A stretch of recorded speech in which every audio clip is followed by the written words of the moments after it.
Welcome back to Big Balls Fantasy Football. Now we have our Lone Star correspondent over there in Cowboys land. Cash is back for his gambles of the week.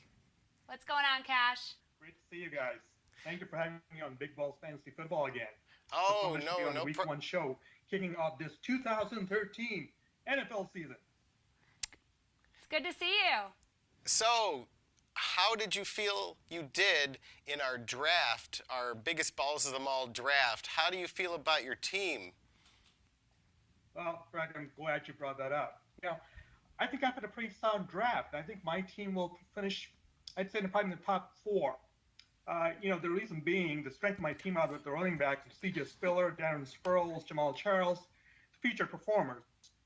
And any of these guys' players get nicked, there's always Daryl Richardson and Le'Veon Bell, who could be back from his foot injury as early as week 2. And I think I have a better than average performer in Tony Romo, QB, who I expect will find Des Bryant, say at least a dozen times this season.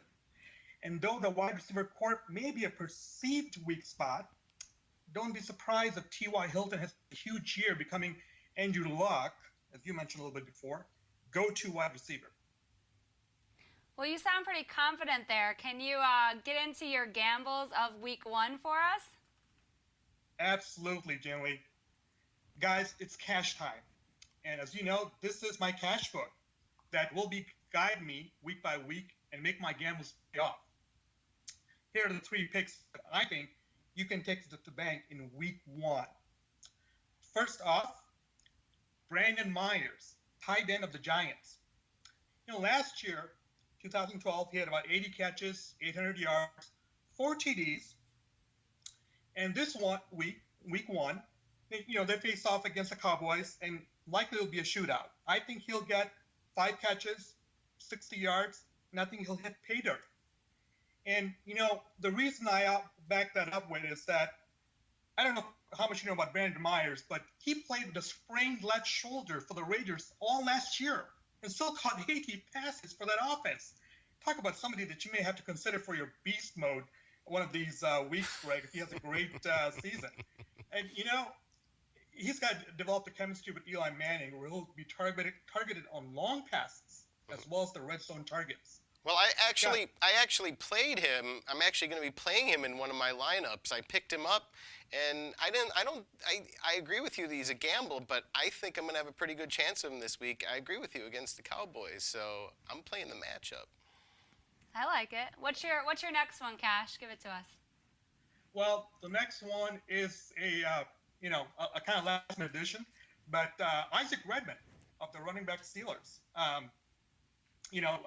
Really it was Jonathan Dwyer, but then all of a sudden, the waiver got to him, and Pittsburgh got rid of him. But anyway, back to Isaac. He's 5'10" guy, 230 pounds, big, power frame. He has a chance to shine and make a case for himself to be the number 1 back.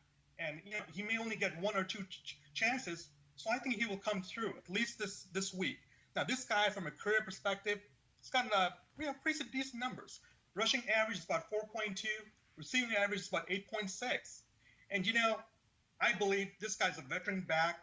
He's going to power through and wear down those opposing defenses. And this week, he'll match up with Tennessee Titans defense, which was ranked 21st in rushing last year, and is forecast to be among the weakest in the league in 2013. Yeah, I know. High risk, high reward. This game could be a blowout, therefore expect, he'll have about 20-plus touches, and I think he'll likely be in excess of 125 yards. I think he's a really big gamble because, as we know and as we talk about on our podcast, the Steelers cripple their running backs. They just do. Yeah, they have very bad luck with their running backs. So I like that it's in the gamble section of our show. But that's what Cash is for. That's what he's for. That's what he's for. I like it. Cash, I want to hear what your third one is because I like this one. Sure. I think you may agree with me on this one too. But T.Y. Hilton of the wide receiver for the Colts. Now, last year was his rookie season. He had 50 catches for nearly 900 yards. The average was about 17.2, very impressive. 7 touchdowns. The guy runs really well. I mean, he goes on it's about a 4.34. Now, the impressive stat is that he had 7.9 YAC, which is second only to Percy Harvin. By the way, YAC, for those newbies, is yard after catch. It's a very important stat for measuring the wide receivers out there. Now, the other thing is that I'll tell you this. This guy's a great runner, and he'll occasionally be used in reverses. In fact, he rushed like 5 times last year. And don't be surprised if you see the Colts run the Wildcat or the read option and utilize Hilton's skills. I don't think we're going to see a sophomore slump on this guy because, again, with Andrew Luck throwing to him, in fact, Hilton had 3 touchdowns in the preseason. It's very impressive. And even though he's listed as a backup to Darius Hayward-Bay, but don't let that fool you because HB is really more of a blocking receiver. He's not a feature receiver, I think, which TY will become. And, he's my top gamble of the week in the sense that he's the strongest, though most of the world doesn't know what TY stands for. But to me, it's my thank you to all my viewers as well as to you guys for having me on the show. Oh, I like that. Wow. I do like him for. I think he's going to develop, going, more so into the season for sure. Because I know that Luck likes Hayward-Bay and definitely likes Reggie Wayne, but I think he's going to get there. I definitely do.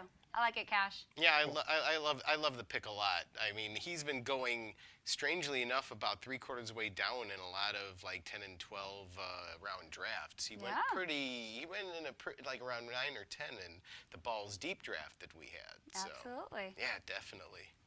All right, well, Cash, thanks for joining us. And what's your prediction on the Bears this year? It's a tough call. They could go swing really both ways. They things don't go well. They could be 6-10, which I certainly hope is not the case. But I think they have all the tools and the motivation. Bite your tongue. 11-5 year. No, 11-5. That's what we want. Come on, Cash. You don't have to go to. You don't go to a Bears bar every week. You get to protect yourself there. Well, thanks, Cash, for your gambles. We really appreciate it, and thank you. We hope to have you on in a few weeks. So next, we're going to have our FYI segment after the break, and we're going to have our guest Smash taking on some of the trends in the NFL and in fantasy. Stay tuned.